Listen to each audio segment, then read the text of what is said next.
மக்களே, வேக்கப் சாங்கில் உடைந்த எலிமினேஷன் ரகசியம். அதை கேட்டவொடனே எல்லாரும் சந்தோஷமா ஹாப்பி ஆயிருவீங்கன்னு நினைக்கிறேன். அந்த மாதிரி ஒரு சாங்கை நானும் வெயிட் பண்றேன். எப்படா பாட்டை போடுவீங்கன்னா கிட்டத்தட்ட ஒரு 12:30 மணிக்கு மேல அந்த பாட்டை போட்டிருக்காங்க.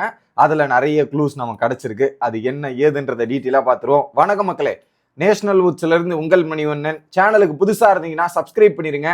வீடியோ பார்க்குற அனைத்து நபர்களும் மறக்காம லைக்கை போட்டுருங்க. இப்போ கண்டென்ட்டுக்குள்ள போயிடலாம். ஒரு பக்கம் நேத்துமே அந்த டியூடு படத்துல இருந்து ஒரு சாங்கை போட்டிருந்தாங்க. அது பாத்தீங்கன்னா பால் டப்பா பாட்டுன பாட்டு, ஒரு ரேப் சம்பந்தப்பட்டமான ஒரு பாட்டு போட்டிருந்தாங்க. நேத்துமே எஃப்ஜேவை தான் குறிச்சிருந்தது. அப்பயே டவுட், என்ன எஃப்ஜேவை குறிக்குது, ரேப்பு அந்த சம்பந்தப்பட்ட வீட்டுக்குள்ள யார் இருக்கும்போது எஃப்ஜே தான் இருந்தாரு. சரி, எதா இருந்தாலும் இன்னைக்கு வெயிட் பண்ணி பார்ப்போம், இன்னைக்கு ஒரு சாங் வரும், அதன் மூலியமா நான் கன்ஃபார்ம் பண்ணிடலாம்னு யோசிச்சுட்டு இருந்தா இன்னைக்கு ஒரு பாட்டு போட்டாங்க மக்களே. மகான் படத்தில் இருந்து எவன்டா எனக்கு கஸ்டடி அப்படின்ற ஒரு பாட்டு தான். ஓகே, அந்த பாட்டுல நான் டைலாக்ஸ்ல எடுத்து பார்த்தேன். அந்த பாட்டுல டைலாக்ஸ்ல நோட் பண்ணி பார்க்கும்போது பார்த்தீங்கன்னா காசிமேடு வருது, ராயபுரம் வருது. ஓகே, அதுல ஒரு பக்கம் ரேப் சம்பந்தப்பட்ட பாட்டு தான் சந்தோஷ் நாராயணன் பாடி இருக்கார். ரேப் சம்பந்தப்பட்ட பாட்டு வருது ஒன்று.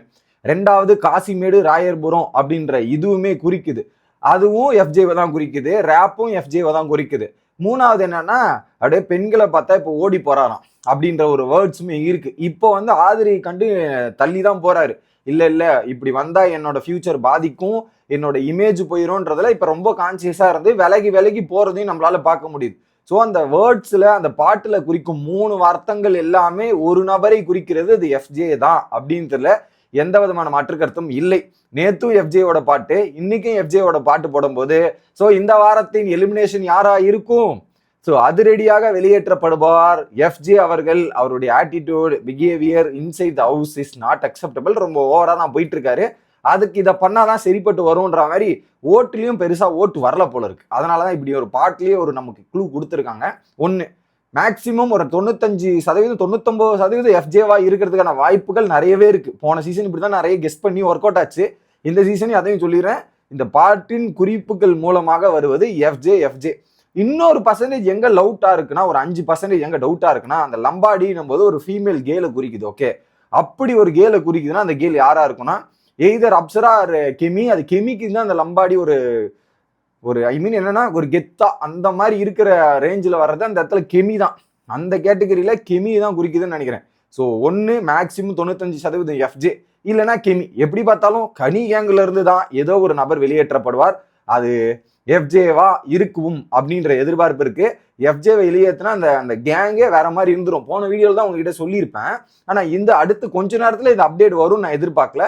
எஃப்ஜே வெளியேறினா அது ரொம்ப ரொம்ப நல்லது. அவருக்கும் நல்லது, ஆதரிக்கும் நல்லது, வீட்டில் இருக்கிற அந்த குரூப்புக்கும் நல்லதுன்னு நான் நினைக்கிறேன். ஏன்னா அப்படி நடந்தாதான் அந்த குரூப் உடையும் பிரியும். அவங்கவுங்க இண்டிவிஜுவலா உட்காந்து யோசிக்க ஆரம்பிப்பாங்க.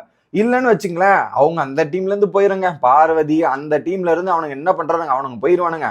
நம்ம தான் ஒரு குடும்பமா வாழ்ந்துட்டு இருக்கோம்ல, ராஜாங்கம் பண்ணிருக்கோங்களேன்னு நினைச்சுக்கிட்டு திமுறல இருப்பாங்க. அது எல்லாத்தையும் உடைக்கணும்னா இது நடந்தே ஆகணும். நடந்தாதான் அங்க பல விஷயங்கள் மாறும்ன்றது நினைக்கிறேன். ஆனா என்ன இன்னொரு வருத்தமா இருக்குது என்னன்னா, ஒரு பக்கம் இவங்க எலிமினேட் ஆனவொடனே எஃப்ஜே எலிமினேட் ஆனதுக்கு அப்புறம் நம்ம ஆதரியை தான் பார்க்க முடியாது. அப்படியே துக்கத்தில் இறமாறுவாங்க போல. இப்ப பேசாததுக்கே இவ்வளவு ஃபீல் பண்றாங்க.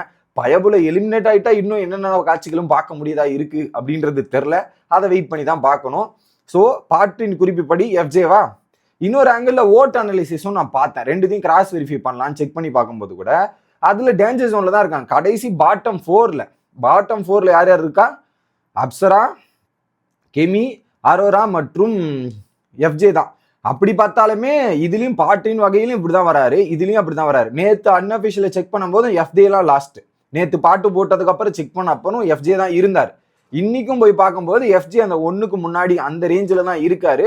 ஸோ ஆல்மோஸ்ட் எல்லா இடத்துலையும் கன்க்ளூஷன் வந்தாலுமே எஃப்ஜே தான். அதுல எந்த விதமான மாற்று கருத்தும் இல்லை அப்படின்றது தான் பாயிண்ட். இதுல தலைவர் விஜய் சேதுபதி எதுவும் பண்ணாம இருந்தா சரி, அவர் ஏதாவது கடைசியில எண்டில் ஏதாவது ட்விஸ்ட் வச்சு முடிச்சு விட்டார்னா ஒண்ணுமே பண்ண முடியாத மக்களே.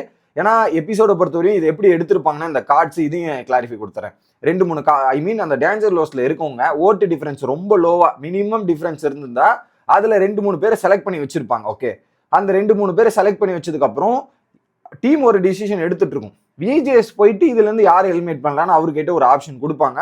அதுல அவர் ஒருத்தர் டிசைட் பண்ணுவார். ஓகே, அதை டிசைட் பண்ணிட்டு அந்த நபரை வெளியேற்றுவார். அந்த வெளியேற்றம் எஃப்ஜேவா இருக்கணும் அப்படின்றது தான்.